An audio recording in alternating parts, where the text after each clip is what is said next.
presented by Chopalji Music.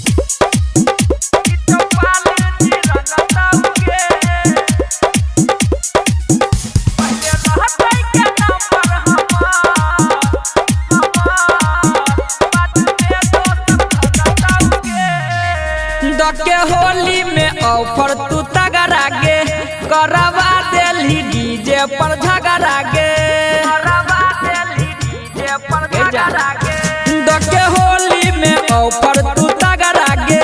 करवा देली DJ पर झगड़ा गे अरे तना तोहर ई जवानी के सुखाइल रंग डाल के सनत गे तोरा ढोरी के एगो कोना चौपाल जी रंगताउगे पहले रहतै के नंबर हमार बाद में दोसर ढंगताउगे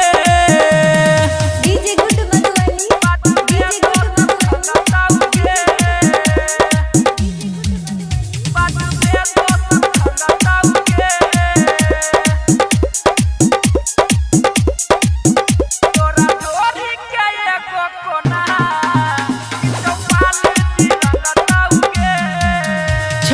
ओवरलोड पिचकारी आ रंग लाल चाही के कारी अपने से पसंद तू कले किया पढ़ै छ हमारा के गारी किया पढ़ै छ हमारा के गारी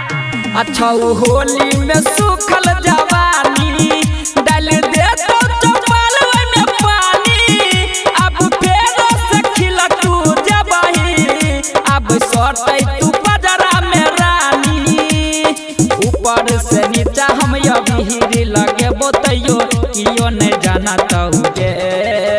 तोरा ढोरी के एगो कोना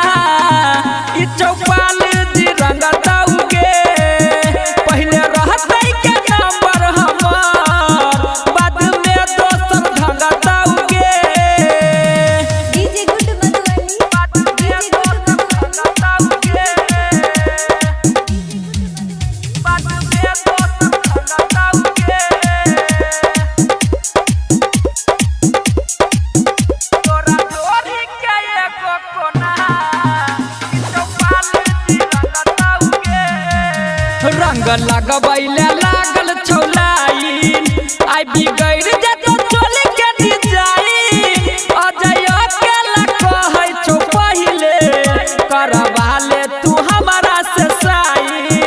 करवा ले तू हमारा से साइन आई चलतौगे खूब मना मानी भिज जेतौगे रंग से जवानी उमे से उजाला डीजे प्रभु जी झाड़ देतौगे सब तोहर पानी आधा के नहासा में सब छै के पागल कियो नहीं मानतौगे तोरा ढोरी के एगो कोना ई चौपाल जी रंगत